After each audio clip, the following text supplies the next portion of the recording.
Hello பசங்களா, இன்னைக்கு நம்ம பார்க்க போற டாபிக் என்ன அப்படின்னு பாத்தீங்கன்னா current electricity, microscopic model of current. Sir current அப்படிங்கிறது எனக்கு ஐன்றது தெரியும். ஐன்றதா மொத்த கரண்டா சார்? கரண்ட் எங்க சார் பாஸ் ஆகுது? ஒரு கண்டக்டர் வழியா பாஸ் ஆகுது. கண்டக்டர் வழியா பாஸ் ஆகும்போது அந்த கண்டக்டரை நான் வந்து ஒரு சின்ன ஒரு பர்டிகுலர் இடமா நான் எடுத்துக்கும் போது, ஒரு பர்டிகுலர் வால்யூமா நான் எடுத்துக்கும் போது அதுல கண்டக்டர் எவ்வளவு சார் பாஸ் ஆகுது அப்படின்றது படிக்கிறது தான் மைக்ரோஸ்கோபிக் மாடல் ஆஃப் கரண்ட், மின்னோட்டத்தின் நுண்மாதிரி அப்படிங்கறத நான் படிப்பேன். சரிங்களா? அப்ப இந்த மைக்ரோஸ்கோபிக் மாடல் ஆஃப் கரண்ட்ல ஃபர்ஸ்ட் நான் என்ன பண்ணிக்கிறேன் அப்படின்னா ஒரு ஸ்மால் டிஸ்டன்ஸை எடுத்துக்கிறேன். அப்ப இந்த டிஸ்டன்ஸ்ல எலக்ட்ரான்ஸ் இருக்குமா? அந்த எலக்ட்ரான்ஸ்க்கு ஒரு வெலாசிட்டி இருக்குமா? அந்த வெலாசிட்டி நான் என்னன்னு சொல்லுவேன்? ட்ரிஃப்ட் வெலாசிட்டின்னு சொல்லுவேனா? அப்ப விடி எனக்கு எதுக்கு ஈக்குவலா இருக்கும்? dx by dt அப்படின்றதுக்கு ஈக்குவலா இருக்குமா? கரெக்ட்டா? அப்ப dx will be equal to vd dt க்கு ஈக்குவலா இருக்குமா? சரிங்களா? சார் இந்த எலக்ட்ரான் ஒரு பர்டிகுலர் வால்யூம்ல போயிட்டு இருக்கா? அப்ப எவ்வளவு எலக்ட்ரான்ஸ் சார் போகுது? நம்பர் ஆஃப் எலக்ட்ரான்ஸ் எனக்கு என்னன்னு தெரியுமா? அப்ப நம்பர் ஆஃப் எலக்ட்ரான்ஸ் தெரிஞ்சுக்கிறதுக்கு நான் அதோட வால்யூம் முதல்ல கால்குலேட் பண்ணுமா?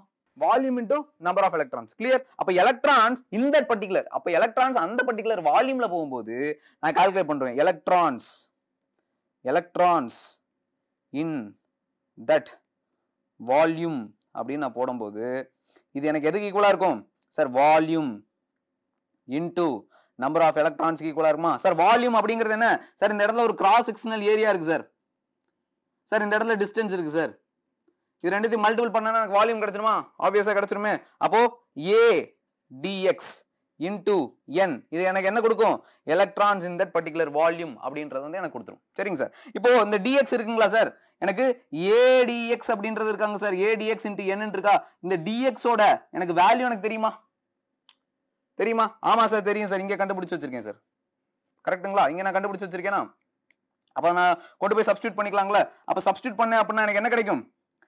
a vd dt into n இருக்குமா? கரெக்ட்டுங்களா? சரி சார். சார் இந்த பர்டிகுலர் வால்யூம்ல எனக்கு டோட்டல் சார்ஜ் என்ன சார்? டோட்டல் சார்ஜ் நான் எப்படி சார் சொல்லுவேன்? டோட்டல் சார்ஜ் அத நான் எப்படி சார் சொல்லுவேன்? dq அப்படின்றத சொல்லுவேன். So will be equal to E, which is nothing but the charge of an electron. கரெக்ட்டா? அப்ப into A BD dt into n ன்னு போடுவேனா? சார் இந்த NE ஒண்ணா சேர்த்துக்கிறேன் sir. NE A BD dt ன்னு போட்டுக்கிறேன் சார். சார் இந்த dt நான் என்ன சார் பண்றேன்? இந்த சைடு லெஃப்ட் ஹேண்ட் சைடு கொண்டு வந்திருக்கேன் சார். இந்த இடத்துல ஏற்கனவே ஒரு dq இருக்கு சார். dq by dt ன்னு ஆயிருமா சார் இப்போ? which will be equal to N E A BD ன்னு இருக்குமா? சார் இந்த dq by dt எங்கேயோ நான் பார்த்த மாதிரி இருக்கே சார். இதுதான் sir I is equal to dq by dt இப்படிங்கிறது எனக்கு தெரியுமா சார்? அப்ப அந்த dq by dt க்கு பதிலா நான் என்ன பண்ணுகிறேன்? I is which will be equal to NEA BD அப்படின்றது இருக்கும். புரிஞ்சுங்களா? சோ இததான் மைக்ரோஸ்கோபிக் மாடல் ஆஃப் கரண்ட் அப்படின்னு சொல்லுவேன். மின்னோட்டத்தின் நுண்மாதிரி. புரிஞ்சுங்களா? அப்போ I அப்படின்னா சார் 1 ஆம்பியர் அப்படின்னு நீங்க சொல்லிடலாம். கரெக்ட்டா? அப்ப இன்னும் நான் அதை க்ளோஸா போய் லுக் பண்ணும்போது so this is the form, இதுதான் மைக்ரோஸ்கோபிக் மாடல் ஆஃப் கரண்ட் அப்படின்னு வந்து நான் சொல்லுவேன். புரிஞ்சுங்களா? அப்ப क्वेश्चनல உங்களுக்கு ட்ரிஃப்ட் வெலாசிட்டி n கொடுத்துட்டாங்க அப்படின்னா சார்ஜ் ஆஃப் an எலக்ட்ரான் உங்களுக்கு தெரியும். ஈஸியா நீங்க I என்னன்றதை கால்குலேட் பண்ணிட்டு போயிடலாம். புரிஞ்சா? சார் I கால்குலேட் பண்ண சொல்லிட்டாங்க, அப்ப நான் ஓம்ஸ் லாக்கு போவேன்னு போட்டா ஓம்ஸ் லாக்கு இப்போதைக்கு போக கூடாது. புரிஞ்சுங்களா? அடுத்து பார்க்கலாமா? Okay sir. இப்போ இந்த மைக்ரோஸ்கோபிக் மாடல் ஆஃப் கரண்ட் அப்படிங்கறத நம்ம பார்த்துட்டோம். சரியா? அப்ப இந்த பர்டிகுலர் இடத்துல எலக்ட்ரான்ஸ் இருக்குமா சார்? எல்லா மெட்டல்லையுமே ஒரே மாதிரி எலக்ட்ரான்ஸ் இருக்குமான்னு கேட்டா கிடையாது சார். ஒவ்வொரு மெட்டலுக்குமே அடர்த்தி அப்படிங்கிறது மாறுமா? அப்ப அடர்த்தி அப்படின்றத டென்சிட்டின்னு சொல்லுவாங்க சார். இந்த இடத்துல கரண்ட் டென்சிட்டின்னு இருக்கே, அப்ப அடர்த்தியை பொறுத்து கரண்ட் மாறுமான்னு கேட்டா ஆமா மாறும். அததான் J அப்படின்னு டினோட் பண்றாங்க. அப்ப கரண்ட் டென்சிட்டி அப்படின்னா என்னன்றதை நம்ம பார்த்துடலாம் பாருங்க. மின்னோட்ட அடர்த்தி என்பது கடத்தியின் ஓரலகு குறுவெட்டு பரப்பு வழியாக பாயும் மின்னோட்டத்தின் அளவாகும். புரிஞ்சா? மின்னோட்ட அடர்த்தியின் SI அலகு A per meter square அப்படிங்கறத கொடுத்திருக்காங்க. The current density is defined as the current per unit area across the cross section of the conductor. அப்ப ஒரு கண்டக்டர் இருக்கு, நம்ம ஏற்கனவே பார்த்த மாதிரி இங்க ஒரு கண்டக்டர் இருக்கு. இதுல எலக்ட்ரான்ஸ் இருக்கு சார். அப்ப ஒரு per unit ஏரியால எனக்கு எவ்வளவு கரண்ட் பாஸ் ஆகுதோ அததான் நான் கரண்ட் டென்சிட்டி அப்படின்றது வந்து சொல்றேன். அதுக்கான SI யூனிட் கொடுத்திருக்காங்க பாருங்க. SI unit of current is ampere per meter square அப்படிங்கறத கொடுத்திருக்காங்க. அப்ப இதுக்கு ஃபார்முலா எழுதிக்கலாமா சார்? J அப்படிங்கறது கரண்ட் டென்சிட்டின்னு கொடுத்திருக்காங்க. J is equal to I by A ன்னு இருக்குமா sir? Current per unit cross sectional ஏரியாவா, அதனால தான் I by A அப்படின்னு போட்டுருங்க சார். சார் இது இன்னும் க்ளோஸ் அப் நான் போய் கவனிக்கலாமா சார்? per யூனிட் நீங்க சொல்லிட்டீங்க. அப்ப இன்னும் நான் க்ளோஸாவா போய் நான் என்ன சார் பண்றேன், ஐயோட மைக்ரோஸ்கோபிக் வேல்யூ நான் எழுதிக்கிட்டா, ஐயோட மைக்ரோஸ்கோபிக் வேல்யூ நான் எழுதிக்கும் போது எனக்கு என்னன்னு கிடைக்குது, J is equal to NEAVD கிடைக்குதா பை ஏவா, கரெக்ட்டுங்களா sir? A cancel sir, which is area cancel sir. So இங்க இந்த இடத்துல J is equal to NEVD இருக்குமா சார்? சரி சார். சார் என்னன்னா எனக்கு தெரியும் சார் நம்பர் ஆஃப் எலக்ட்ரான்ஸ், ஈனா சார்ஜ் சார். இந்த VD அப்படிங்கிறதுக்கு ஒரு ஃபார்முலா இருக்கா sir, which is drift velocity நான் சொன்னா, இதை நான் என்னன்னு சொன்னேன் எனக்கு தெரியுமா இது சார், drift velocity சார் இது. இப்போ VD அப்படின்றதுக்கான ஃபார்முலா என்னது, minus e tau e vector by m இப்படின்றத நான் பார்த்துருக்கோமா. இந்த ஃபார்முலாவை நான் கொண்டு போய் இங்கே சப்ஸ்டியூட் பண்றேன் சார். அப்படி சப்ஸ்டியூட் பண்ணும்போது எனக்கு என்ன சார் ஆகும், எனக்கு J will be equal to n. So இது எல்லாமே உள்ள மல்டிப்ளை சிம்பிளிஃபை ஆகி எனக்கு என்ன கிடைக்கும், minus n e square tau e vector by m இருக்குமா, புரிஞ்சுங்களா? அப்ப நான் என்ன பண்ணுவேன், J vector will be equal to minus sigma e வெக்டார்னு போட்டுக்கணும். இந்த சிக்மா அப்படிங்கிறது எதாவது டினோட் பண்ணுது, இந்த சிக்மா அப்படிங்கிறது கண்டக்டிவிட்டியை டினோட் பண்ணுது, புரிஞ்சுங்களா? எதை டினோட் பண்ணுது, கண்டக்டிவிட்டி அப்படிங்கிற ஒரு விஷயத்தை டினோட் பண்ணுது. அப்போ J is equal to sigma. அப்ப நான் எதை எடுத்துக்கிறேன், இந்த மொத்த டேர்மையும் நான் சிக்மாவை எடுத்துக்கிறேன், புரிஞ்சுங்களா? அதாவது வாட் இஸ் த கண்டக்டிவிட்டி அப்படின்னு உங்களுக்கு क्वेश्चन கேட்டு என்னென்ன கிவன் அப்படின்னு பாத்தீங்க அப்படின்னா எனக்கு டவ் அப்படின்றது கொடுத்துருக்காங்களா. அப்ப டவ் அப்படிங்கிறது நம்ம என்னன்னு முன்னாடியே பார்த்தோமா, டவ் அப்படிங்கிறது என்ன அப்படின்னு பாத்தீங்க அப்படின்னா it is a relaxation time or mean free டைம்னு கொடுப்பாங்க, புரிஞ்சா? Relaxation time or mean free time. அதுக்கு என்ன அர்த்தம் அப்படின்னா ரெண்டு சக்சசிவ் கொலிஷன்ஸுக்கு இடையில, அதாவது எலக்ட்ரான்ஸ் உள்ள மூவ் ஆகும்போது இன்னொரு எலக்ட்ரானை போய் இடிக்குது, அப்ப இடிக்கும் போது it is called as collision. அப்ப இந்த ரெண்டு சக்சசிவ் அடுத்தடுத்த சக்சசிவ் கொலிஷன்ஸுக்கு இடையில இருக்க டைமை தான் எனக்கு டவ் அப்படின்றத டினோட் பண்றாங்க, புரிஞ்சுங்களா? கரெக்டா? அப்போ டவ் எனக்கு கொடுத்துருக்காங்க சார், எம் எனக்கு கொடுத்துட்டாங்க, எனக்கு இ கொடுத்துட்டாங்க. இப்போ நான் கரண்ட் டென்சிட்டி கண்டுபிடிக்கணும், ஈஸியாக கண்டுபிடிச்சிடலாமா, புரிஞ்சுங்களா? ஸோ கரண்ட் டென்சிட்டி, ஸோ இந்த மாதிரி தான் வந்துட்டு நம்ம வந்து கண்டுபிடிக்கணும், சரிங்களா? ஸோ இது இன்னும் ஃபர்தரா சிம்பிளிஃபைட் பண்றோமா, அப்போ J வெக்டார்னு போட்டீங்களா, அப்போ J vector is equal to sigma e by convention, புரிஞ்சுங்களா? By convention it is vector quantity J. அப்போ கரண்ட் டென்சிட்டி அப்படிங்கிறது வெக்டார் குவான்டிட்டி அப்படிங்கிறதுனால கன்வென்ஷன் பேஸ் பண்ணி, அதாவது முன்னாடி வந்து சொல்லியிருக்காங்க அப்படின்றத பேஸ் பண்ணி நான் சிக்மா இ அப்படின்றத வந்து எடுத்துக்கிறேன், புரிஞ்சா? அப்ப சிக்மான்றது எனக்கு என்ன தெரியுமா, sigma which is equal to NE square tau by m அப்படிங்கிறது தெரியும், கிளியர்? அப்ப சிக்மா அப்படிங்கிறது எனக்கு என்ன தெரிஞ்சுச்சா, அப்ப இந்த சிக்மா அப்படிங்கிறது தான் இது என்னன்னு சொல்லுவாங்க, microscopic form of Ohm's law அப்படின்னு சொல்லுவாங்க, புரிஞ்சுங்களா? Microscopic form of Ohm's law. Sir microscopic form of கரண்ட்ன்றது என்னன்னு பார்த்தோம், மைக்ரோஸ்கோபிக் ஃபார்ம் ஆஃப் ஓம்ஸ் லானா என்ன sir, V is equal to I by R அப்படிங்கிறது எனக்கு தெரியுமா? ஸோ இதுதான் என்ன சார், ஓம்ஸ் லா அப்படிங்கிறது தெரியுமா? ஓகே, ஸோ இதோட மைக்ரோஸ்கோபிக் ஃபார்ம் தான் இந்த பர்டிகுலர் கண்டக்டிவிட்டி அப்படின்றது வந்து சொல்றாங்க. இப்போ அப்படியே ஓம்ஸ் லா வரலாம் பாருங்க. ஸோ ஓம்ஸ் லா என்ன சொல்லுது, அக்கார்டிங் டு ஓம் என்ன சொல்றாரு அப்படின்னா at a constant temperature the current passing through the conductor. ஒரு கான்ஸ்டன்ட் டெம்பரேச்சர்ல ஒரு கண்டக்டர் வழியா கரண்ட் பாஸ் ஆகும்போது அந்த கரண்ட் எப்படி இருக்கும் அப்படின்னா directly proportional to the potential டிஃபரன்ஸா இருக்கும், which means I is directly proportional to V இருக்கும் அப்படின்றது வந்து சொல்றாங்க. சார் இது எப்படி சார் டிரைவ் பண்ணாங்க, இது எப்படி சார் கொண்டு வந்தாங்க அப்படின்றத பார்க்கலாம் பாருங்க. எனக்கு நார்மலா எனக்கு என்ன தெரியும், so V is equal to EL, கரெக்டா? ஸோ இப்படின்றது எனக்கு தெரியுமா? ஸோ நார்மலா எனக்கு current density J is equal to எனக்கு என்ன தெரியும், J is equal to sigma E அப்படின்றது எனக்கு தெரியுமா, கரெக்டா? So J is equal to sigma ஈன்றது எனக்கு தெரியுமா? அப்போ இந்த இடத்துல ஈக்கு பதிலா நான் என்ன சப்ஸ்டிட் பண்ணிக்கிறேன், E is equal to V by L ன்னு வந்துரும், கரெக்டா? in order to find the microscopic form, microscopic ஃபார்ம்ல இருந்து மேக்ரோஸ்கோபிக் ஃபார்மா நான் டிரைவ் பண்ணலாம், புரிஞ்சுங்களா? ரொம்ப ஈஸியான விஷயம். அப்போ இந்த இடத்துல நான் என்ன பண்றேன், J is equal to sigma V by L ன்னு நான் போட்டுக்கிறேன்னா, கரெக்ட்டுங்களா? அப்ப சிக்மா V by L அப்படின்னு நான் போட்டுட்டேன். சார் இந்த J அப்படிங்கறத நான் எப்படி எழுதிக்கலாம் சார், I by A ன்னு எழுதிக்கலாமா? இப்பதானே பார்த்தோம், J current density, current per unit area, unit cross sectional area அப்படின்றத பார்த்தோமா, கரெக்ட்டா? அப்ப I by A அப்படின்றது இருக்கா? சோ இந்த இடத்துல சிக்மா V by L அப்படிங்கிறது இருக்கும். சார் அப்ப V அப்படின்றதான சார் நான் கண்டுபிடிக்கணும், V is equal to I L sigma A. Sir இந்த பர்టిక్యులர் டேர்ம் எதை சார் டினோட் பண்ணுது, L by சிக்மா A அப்படிங்கிறது எதை டினோட் பண்ணுது அப்படின்னா ரெசிஸ்டன்ஸ் அப்படிங்கறத டினோட் பண்ணுது. அப்ப V is equal to IR அப்படின்னு நான் போட்டுக்கலாம், புரிஞ்சுங்களா? கிடைச்சிருச்சா ஓம்ஸ்லா? சார் ஏன் சார் ஓம்ஸ்லா இப்படி கிடைச்சதுன்னு சொல்றீங்க? Sir I directly proportional to V ன்னு சொன்னா I proportionality எடுத்துட்டு proportionality constant நான் போறேன் I is equal to VR அப்படின்னு நினைச்சா அப்போ மைக்ரோஸ்கோபிக் ஃபார்ம் ஆஃப் ஓம்ஸ் லால இருந்து நான் ஆக்சுவல் ஓம்ஸ் லாவை இந்த இடத்துல டெரைவ் பண்ணிருக்கேன். I directly proportional to V அப்படின்றது மைக்ரோஸ்கோபிக் ஃபார்ம். கரெக்ட்டா? சோ I இது ஈக்குவல் டு பண்றேன். கரெக்ட்டா? சோ ஈக்குவல் டு பண்ணும்போது proportionality constant ஒண்ண நான் இன்ட்ரோ듀ce பண்ணுவேனா? எஸ், R இன்ட்ரோ듀ce பண்றேன். So V by R. I is equal to V by R. என்ன டினோட் பண்ணுது அப்படினா ரெசிஸ்டன்ஸ் டிக்ரீஸ் ஆச்சு அப்படினா கரண்ட் இன்கிரீஸ் ஆகும். கரெக்ட்டா? நம்ம எல்லாத்துக்குமே தெரியும்ல, ஒரு தடை கம்மியாச்சு அப்படினா அந்த இடத்துல கரண்ட் அதிகமா போகும். தடை அதிகமாகும் போது கரண்ட் கம்மியா போகும். அவ்வளவுதான், சிம்பிள். ஓகே, சோ இத பேஸ் பண்ணி சில கிராஃப்ஸ் இருக்கு பாருங்க. ஓகே, சோ இந்த இடத்துல இருக்க கிராஃப் இதுக்கு பேர் என்ன அப்படினா கரண்ட் அகைன்ஸ்ட் வோல்டேஜ் கிராஃப் அப்படின்னு வந்து சொல்லுவாங்க. சோ இந்த கிராஃப்ல I and V எனக்கு எப்படி சார் இருக்கு? I and V டைரக்ட்லி ப்ரொபோஷனலா இருக்கா? அப்ப I இன்கிரீஸ் ஆச்சுனா V இன்கிரீஸ் ஆகும். அப்போ எனக்கு கிடைக்கிற கிராஃப் ஸ்ட்ரெயிட் கிராஃப். அப்ப இந்த கிராஃபை ஃபாலோ பண்ற. ஓகே, சோ எனக்கு கிடைக்கிற கிராஃப் ஸ்ட்ரெயிட் கிராஃப். சோ எந்த ஒரு மெட்டீரியலை நான் எடுத்து டெஸ்ட் பண்ணும்போது எனக்கு இந்த மாதிரி ஒரு கிராஃப் கிடைக்குதோ அதை நான் ஓமிக் அப்படின்னு சொல்லுவேன். புரிஞ்சா? ஓம் விதியை ஃபாலோ பண்ற மெட்டீரியல் பேரு நான் ஓமிக் அப்படின்னு வந்து சொல்லுவேன். சோ எனக்கு கிடைக்கிற ஸ்லோப் எனக்கு என்னவா இருக்கும்? 1/r இருக்கும். புரிஞ்சா? which is 1/r இருக்கும்.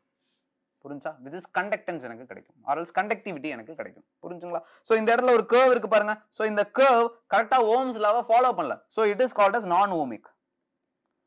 இதுக்கு பேர் என்னப்பா? நான் ஓமிக் அப்படின்றத வந்து சொல்லுவாங்க. புரிஞ்சுங்களா? சோ அடுத்து பார்க்கலாம் பாருங்க. ஓம்ஸ் லா நம்ம பார்த்தாச்சு. Microscopic form of Ohm's law அது இப்போ நான் sir microscopic form of Ohm's law அப்படிங்கிறது என்னது? Sigma is equal to NE square tau by M. So இதுதான் sir microscopic form of Ohm's law அப்படின்றத நம்ம பார்த்துட்டோம். சரிங்களா? சோ அடுத்து பார்க்கலாம் பாருங்க. Factors affecting resistance of a conductor. அதாவது கடத்தியின் மின்தடை பாதிக்கும் காரணிகள். என்னென்ன காரணத்தினால மின்தடைகள் வந்துட்டு அதிகமாகுது கம்மியாகுது, எது அதை டிட்டர்மைன் பண்ணுது, என்ன காரணமா இருக்கு அப்படிங்கறத பாக்குறது தான் இந்த factors affecting resistance of a conductor. அப்ப R is equal to இப்பதான் பார்த்தேன் என்ன அப்படின்னா L by sigma A அப்படின்றத பார்த்தேன். சரிங்களா? R is equal to L by sigma A. இப்பதான் நம்ம பார்த்தோம் ரெசிஸ்டன்ஸோட இன்னொரு form R is equal to L by sigma A. Sir இந்த இடத்துல சிக்மா அப்படிங்கிறது எதை டினோட் பண்ணுது? சிக்மா அப்படின்றது கண்டக்டிவிட்டியை டினோட் பண்ணுது. கரெக்ட்டுங்களா? கண்டக்டிவிட்டி அப்படிங்கிறது டினோட் பண்ணுது. சார் கண்டக்டிவிட்டியோட ரெசிப்ரோக்கல் தான் எனக்கு என்னது? ரெசிஸ்டிவிட்டி. அப்போ 1/σ அப்படிங்கிறது எனக்கு எதை டினோட் பண்ணுது அப்படின்னா ரெசிஸ்டிவிட்டியை டினோட் பண்ணுது. கரெக்ட்டுங்களா? சரியா? அப்ப எனக்கு இந்த இடத்துல 1/σன்றது இருக்கா சார்? எஸ் இருக்கு. அப்ப நான் இதை என்ன பண்ணுவேன்? வெளியில எடுத்துப்பேன். ஸோ R 1/σ பதிலாக நான் என்ன பண்ணலாம்? Resistivity which is rho. கரெக்டா? அப்ப ரோ போடுறேன். rho L by A. So this is factors affecting resistance. Sir என்ன சார் ஃபார்முலாவை கொடுத்துட்டு ஃபேக்டர்ஸ் அஃபெக்டிங் ரெசிஸ்டன்ஸ் சொல்றீங்க? நல்லா பாருங்க. So resistance is equal to rho L by A அப்படின்றது இருக்கா? அப்ப ரோன்றது என்னது? ரெசிஸ்டிவிட்டி. அப்போ ஃபேக்டர்ஸ் அப்படின்னு நான் சொல்லும்போது சோ இதெல்லாம் தான் ஃபேக்டர்ஸ். ரோன்றது ஒரு ஃபேக்டர், எல்ன்றது ஒரு ஃபேக்டர், ஏன்றது ஒரு ஃபேக்டர். புரிஞ்சுங்களா? அப்ப ரோன்றது என்னது? ரெசிஸ்டிவிட்டி. அப்போ ரெசிஸ்டிவிட்டி ஒரு மெட்டீரியலுக்கு இன்க்ரீஸ் ஆச்சு, அதிகமா இருக்கு அப்படின்னா அந்த இடத்துல கரண்ட் கம்மியா ஃப்ளோ ஆகும். புரிஞ்சா? ஏன்னா இது டைரக்ட்லி ப்ரொபோஷனலா இருக்கு. புரிஞ்சா? அதே லென்த் எடுத்துக்கிட்டோம் அப்படின்னா லென்த் அதிகமானா ரெசிஸ்டன்ஸ் அதிகமாகும் டைரக்ட்லி. ஓகே, இதுல எது இன்வெர்ஸ்லி இருக்கு? இந்த இடத்துல போட்டுக்கலாமா? R is directly proportional to rho, R is directly proportional to length, R is inversely proportional to area. அப்ப ஏரியா அதிகமாச்சு அப்படின்னா ரெசிஸ்டன்ஸ் எனக்கு கம்மியாகும். புரிஞ்சுங்களா? ஏன்னா அது இன்வெர்ஸ்லி ப்ரொபோஷனல். சோ இந்த இடத்துல அப்ப என்னென்ன ஃபேக்டர்ஸ் டிபெண்ட் பண்ணிருக்கு சார்? ரெசிஸ்டிவிட்டியே டிபெண்ட் பண்ணிருக்கு. கரெக்டா? அப்ப ரெசிஸ்டிவிட்டி இன்க்ரீஸ் ஆனா ரெசிஸ்டன்ஸ் இன்க்ரீஸ் ஆகும். லென்த் டிபெண்ட் பண்ணிருக்கு. அப்ப லென்த் இன்க்ரீஸ் ஆனா ரெசிஸ்டன்ஸ் இன்க்ரீஸ் ஆகும். ஏரியா இன்க்ரீஸ் ஆனா ரெசிஸ்டன்ஸ் டிக்ரீஸ் ஆகும். ஏன்னா அது இன்வெர்ஸ்லி ப்ரொபோஷனல். புரிஞ்சுங்களா? ஓகே, சோ இப்போ ரெசிஸ்டிவிட்டி அதாவது மின்தடை எண் அப்படிங்கிறது எனக்கு என்னன்னு தெரியும்ல. இந்த இப்போதானே பார்த்தோம் sir. Rho is equal to அப்ப R is equal to rho L by A அப்படிங்கிறது பார்த்தோம். கரெக்டா? அப்ப ரெசிஸ்டிவிட்டினா என்னது? Resistivity is equal to R A by L. அவ்வளவுதான். புரிஞ்சுங்களா? அப்ப ரெசிஸ்டிவிட்டிக்கு ஒரு டெஃபினிஷன் இருக்கு பாருங்க. Electrical resistivity of a material is defined as a resistance offered to the current flow by a conductor. புரிஞ்சுங்களா? அப்போ இது ஒரு கான்ஸ்டன்ட். கிளியருங்களா? அப்ப இது ஒரு கான்ஸ்டன்ட். ஏன் கான்ஸ்டன்ட் அப்படின்னா ஒவ்வொரு பொருளுக்கும் ரெசிஸ்டிவிட்டி அப்படிங்கிறது it is a fixed value. இந்த ரெசிஸ்டிவிட்டி மாறதுனால அந்த ரெசிஸ்டிவிட்டியோட கேட்டகரி மாறுது. கேட்டகரியா என்னென்ன கேட்டகரி அப்படின்னு பாத்தீங்க அப்படின்னா ஒரு 3 கேட்டகரிஸ் இருக்கு. சரிங்களா? இந்த ரெசிஸ்டிவிட்டியை பேஸ் பண்ணி ஒரு 3 கேட்டகரிஸ் இருக்கு. ஃபர்ஸ்ட் வந்து பாத்தீங்க அப்படின்னா கண்டக்டர்ஸ் சொல்லுவாங்க, அடுத்து இன்சுலேட்டர்ஸ் சொல்லுவாங்க, செமி கண்டக்டர்ஸ். கண்டக்டர்ஸ்க்கு கடத்திகள் அப்படின்னு சொல்லுவாங்க. இன்சுலேட்டர்ஸை கடத்தவே கடத்தாது. அதனால எனக்கு என்ன சொல்லுவாங்க, மின் கடத்தா பொருட்கள் அப்படின்னு சொல்லுவாங்க. செமிகண்டக்டர்ஸை குறை கடத்திகள் அப்படின்னு சொல்லுவாங்க. கொஞ்சம் கடக்கும் கொஞ்சம் கடக்காது, அவ்வளவுதான் செமிகண்டக்டர்ஸ். நம்ம மொபைல் எல்லாம் யூஸ் பண்றோம்ல, ஸோ இது எல்லாமே பேசிக்கா வந்துட்டு செமிகண்டக்டர்ஸ் தான். ஓகே, இப்போ ரெசிஸ்டிவிட்டியை கொடுக்கறதுக்கு ஒரு காம்போனன்ட்டே இருக்கு. அந்த காம்போனன்ட் பேர் தான் ரெசிஸ்டர் அதான் அப்படின்னு சொல்லுவாங்க. ரெசிஸ்டர் அப்படின்னா என்னப்பா, மின் தடையாக்கிகள். புரிஞ்சா சார்? அப்போ ஒரு காம்போனன்ட்டை ஒரு டிவைஸ்க்குள்ள வைக்கிறாங்க அப்படின்னா அந்த காம்போனன்ட்டை டிஃப்ரெண்டா அப்படி மேலே கீழே அப்படி மாத்தி மாத்தி வைக்கலாமா? கரெக்டா மாத்தி மாத்தி வைக்கும் போது அங்க ஒரு அலைன்மெண்ட் இருக்கணும். அப்ப இந்த அலைன்மெண்ட்டை ரெண்டா பிரிக்கிறாங்க. சீரிஸ் அப்படின்னு ஒன்று பிரிக்கிறாங்க, பேரலல் அப்படின்னு வந்து பிரிக்கிறாங்க. அப்ப ரெசிஸ்டர்ஸ் இன் சீரிஸ்னா என்னப்பா, தொடர் இணைப்பில் மின்தடையாக்கிகள். அழகா தமிழ்ல கொடுத்துருக்காங்க பாருங்க, தொடர் இணைப்பு. அதாவது ரெசிஸ்டர்ஸ் வந்து தொடர்ந்து இணைக்கப்பட்டிருக்கும், அதுதான் தொடர் இணைப்பு. அப்ப when two or more resistors are connected end to end, அதான் மேட்டர். புரிஞ்சுக்கலாம்? end to end கனெக்ட் ஆயிருக்கு, ரெண்டு resistor end to end connect ஆயிருக்கு அப்படின்னா அததான் சீரிஸ் கனெக்ஷன் அப்படின்னு வந்து சொல்லுவேன். ஃபார் எக்ஸாம்பிள் இங்க ஒரு சர்க்யூட் கொடுத்துருக்காங்க பாருங்க. Okay, so this is a செல். இப்போ இந்த செல் என்ன ஆகுது அப்படின்னா ஒரு 3 ரெசிஸ்டர்ஸுக்கு கனெக்ட் ஆகுது. முக்கியமான விஷயம், ரெசிஸ்டர்ஸ் இன் சீரீஸ்ல எனக்கு வோல்டேஜ் மாறும், எனக்கு ரெசிஸ்டர்ஸ் டிஃபரெண்டா இருக்கும், கரண்ட் மட்டும் மாறாது. வோல்டேஜ் மாறும், கரண்ட் மாறாது. அதான் விஷயம். சரிங்களா? இந்த இடத்துல ரெசிஸ்டர்ஸ் இருக்கா, R1 R2 R3 அப்படின்ற ரெசிஸ்டர்ஸ் இருக்கா? அப்போ ரெசிஸ்டர்ஸ் 3 ரெசிஸ்டர்ஸ் இருக்கா? சரி, ஓகே சார். அப்போ ஒரு ரெசிஸ்டர்ஸ் வந்து சீரீஸ்ல கனெக்ட் ஆயிருக்கும் போது அந்த இடத்துல கரண்ட் மொத்த சர்க்யூட்லயுமே ஒரே கரண்ட் தான் வந்து ஃப்ளோ ஆகும். ஆனா ஒவ்வொரு இடத்துலயுமே வோல்டேஜ் மாறும். ஃபார் எக்ஸாம்பிள் இந்த இடத்துல பாருங்களேன், இங்க ஒரு ரெசிஸ்டர் R1 அப்படின்னு ரெசிஸ்டர் கனெக்ட் பண்ணிருக்காங்களா? அப்ப இந்த இடத்துல வோல்டேஜ் அப்படிங்கிறது மாறுது, அதான் V1. இங்க மறுபடியும் வோல்டேஜ் டிராப் ஆகுது, இங்க மறுபடியும் வோல்டேஜ் டிராப் ஆகுது. புரிஞ்சுங்களா? அப்போ 3 டைப் ஆஃப் வோல்டேஜ். அப்போ ஒவ்வொரு இடத்துலயுமே எனக்கு வோல்டேஜ் டிராப் ஆகுது. நார்மலா ஓம்ஸ் லா அப்படி எனக்கு என்ன தெரியும், V is equal to IR அப்படிங்கிறது தெரியும். கரெக்டா? V is equal to IR அப்படிங்கிறது எனக்கு தெரியும். எனக்கு இந்த இடத்துல V அப்படிங்கிறது என்ன சார், டோட்டல் வோல்டேஜ் எவ்வளோ, V1 plus V2 plus V3. கரெக்டுங்களா? அப்ப V1 அப்படிங்கிறது என்னவா இருக்கும், IR1 இருக்கும். கரெக்டா? அப்ப V2 அப்படிங்கிறது IR2 இருக்கும். அப்ப V3 அப்படிங்கிறது IR3 இருக்கும். அப்ப V எனக்கு என்னவா இருக்கும், V is equal to I R1 plus R2 plus R3.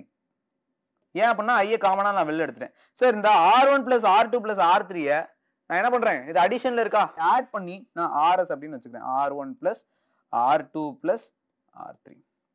அப்ப V is equal to I RS. இந்த RS அப்படிங்கிறது எதை டினோட் பண்ணுது அப்படின்னா எனக்கு ஈக்குவலன்ட் ரெசிஸ்டன்ஸை டினோட் பண்ணுது. ஈக்குவலன்ட் ரெசிஸ்டன்ஸா? ஆமா, அதாவது டோட்டல் ரெசிஸ்டன்ஸ், அதான் ஈக்குவலன்ட் ரெசிஸ்டன்ஸ் அப்படின்னு வந்து சொல்லுவாங்க. ஸோ இந்த பர்டிகுலர் சீரிஸ் கனெக்ஷன்ல எனக்கு ஈக்குவலன்ட் ரெசிஸ்டன்ஸ் எப்படி இருக்கு, அதாவது தொடர் இணைப்பில் உள்ள மின்தடையாக்கிகளின் தொகுபயன் மின்தடை எப்படி இருக்கு. ஓகே, தொகுபயன் மின்தடை அப்படிங்கிறது ஈக்குவலன்ட் ரெசிஸ்டன்ஸ் அப்படிங்கறத குறிக்குது. அப்ப when several resistors are connected in series, நிறைய ரெசிஸ்டர்ஸை சீரிஸ்ல கனெக்ட் பண்ணும்போது total or equivalent resistance is the sum of the individual resistance. Simple. Okay, equivalent ரெசிஸ்டன்ஸ்னா என்னது, ஒரு நிறைய ரெசிஸ்டர்ஸை சீரிஸ் கனெக்ஷன் கொடுத்துருக்கும் போது டோட்டல் ரெசிஸ்டன்ஸ் அப்படிங்கிறது ஒவ்வொரு இண்டிவிஜுவல் ரெசிஸ்டர்ஸோட சம், அவ்வளவுதான். அதுக்கு ஒரு வேல்யூ இருக்கும். ஸோ அந்த வேல்யூ எதை பேஸ் பண்ணி வருது அப்படிங்கிறத நம்ம பார்க்கலாம். சரிங்களா? இங்கே ஒரு நோட் இருக்கு பாருங்க, the value of equivalent resistance in series connection will be greater than each individual. ஆமா, கரெக்டா? இப்போ நான் வந்துட்டு 2 இட்லி சாப்பிட்றேன் அப்படின்னா என் ஃப்ரெண்டு 3 இட்லி சாப்பிட்றான், கரெக்டுங்களா? அப்போ ஓவராலா வந்துட்டு சாப்பிட்டது வந்து 5 இட்லி, கரெக்டா? அப்போ அதை ஏன் கூட கம்பேர் பண்ண போது, இண்டிவிஜுவல் கூட கம்பேர் பண்ண போது அதிகமாக தானே இருக்கு. அதான் இங்கே கொடுத்துருக்காங்க, will be greater than the individual resistance. இதெல்லாம் 1 மார்க்ல கேட்பாங்க. புரிஞ்சுங்களா? எஸ். சரியா? அடுத்து பார்க்கலாம். ஸோ இன்னொரு கனெக்ஷன் சொன்னா பேரல் கனெக்ஷன் அப்படின்னு சொன்னா, ரெசிஸ்டர்ஸ் இன் பேரல் அப்படின்னு சொன்னா பக்க இணைப்பில் மின்தடையாக்கிகள். அது தொடர் இணைப்பு, இங்க பக்க இணைப்பு, பக்கம் பக்கமா இணைச்சிருக்காங்க. இதுல என்ன அப்படின்னா அங்க என்ன பார்த்தோம் சார், அங்க கரண்ட் ஃபுல்லா ஒரே கரண்ட் தான் சார் பாஸ் ஆகும். இந்த இடத்துல கரண்ட் வேரி ஆகும், வோல்டேஜ் அப்படியே இருக்கும். புரிஞ்சுங்களா? கரண்ட் வேரி ஆகும், வோல்டேஜ் அப்படியே இருக்கும். சரியா? அப்போ கரண்ட் I1 I2 I3 அப்படின்னு 3 கரண்ட் இருக்கு.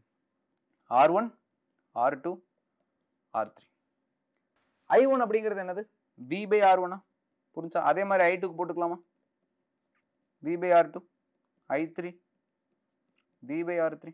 கரெக்டா? அப்போ டோட்டலா I என்னவா இருக்கும், I is equal to எல்லாத்தையும் ஆட் பண்ணுமா, சம்ம பண்ணுமா, I is equal to I1 plus I2 plus I3. இதெல்லாம் நீங்க டைரக்டா போட்டுக்கோங்க. ஓகே, ஸோ நீங்களாம் காம்படிட்டிவ் எக்ஸாம்ஸ் அட்டன் பண்ண போறதுனால இதெல்லாம் ரொம்ப ஈஸியா இருக்கணும். ஓகே, எக்ஸாம்ஸ்ல போய் இதை பண்ணிட்டு இருக்க கூடாது, டைரக்டா போட்டுக்கணும்.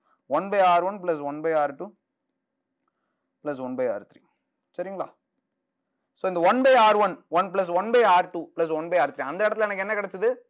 அந்த இடத்துல எனக்கு என்ன கிடைச்சுன்னா I into RS அப்படின்றது கிடைச்சது. இந்த இடத்துல V into 1 by R1 plus 1 by R2 plus 1 by R3. So இது எல்லாத்தையும் டோட்டலாக ஆட் பண்ணும்போது அதை தான் நான் ஈக்குவலன்ட் ரெசிஸ்டன்ஸ் அப்படின்னு நான் சொல்லுவேன்னா. இந்த இடத்துல ஈக்குவலன்ட் ரெசிஸ்டன்ஸா RE அப்படின்னு நான் வச்சுக்கிறேன். RE அப்படின்றது எதை டினோட் பண்ணுது? R1 1 by R1 plus 1 by R2 plus 1 by R3 denote பண்ணுது. அப்போ என்ன பண்ணலாம்? So I will be equal to VI V by RP அப்படின்னு வந்து சொல்லிக்கலாம். புரிஞ்சா? ஓகே. ஸோ இது மூலியமா என்ன சொல்ல வராங்க அப்படின்னா ஈக்குவலன்ட் ரெசிஸ்டன்ஸ் இன் பேரலல், அதாவது பக்க இணைப்பில் உள்ள மின்தடையாகிகளின் தொகுப்பயன் மின்தடை எவ்வளவு என்ன அப்படின்னு பாத்தீங்க அப்படின்னா when a number of resistors are connected in parallel. எப்போ நம்பர் ஆஃப் ரெசிஸ்டர்ஸ், அதாவது நிறைய ரெசிஸ்டர்ஸ் பேரலல் கனெக்ட் பண்ணிருக்கும் போது the sum of reciprocal of the resistance. புரிஞ்சா? reciprocal of the resistance. இப்போ நம்ம R ன்னு எடுத்துக்கிட்டோம் அப்படின்னா நம்ம என்ன பண்றோம்? 1 by R ன்னு தான் போடுறோம். R அப்படிங்கறத 1 by R ன்னு போடுறோம்ல. அப்போ reciprocal of the resistance, sum of the reciprocals அப்படின்னா ஒவ்வொரு இண்டிவிஜுவல் ரெசிஸ்டர்ஸோட ரெசிப்ரோக்கலோட சம்முக்கு ஈக்குவலா இருக்கும். எது ஈக்குவலா இருக்கும்? தொகுப்பயன் மின்தடை. புரிஞ்சுங்களா? ஓகே. அப்போ இந்த இடத்துல RP அப்படிங்கிறது அதை தான் டினோட் பண்ணுது. RE ன்னு போடலாம், RP ன்னு போடலாம். RE is also effective resistance, RP is also effective resistance. Whatever the term is, என்ன வேணாலும் term இருக்கலாம்.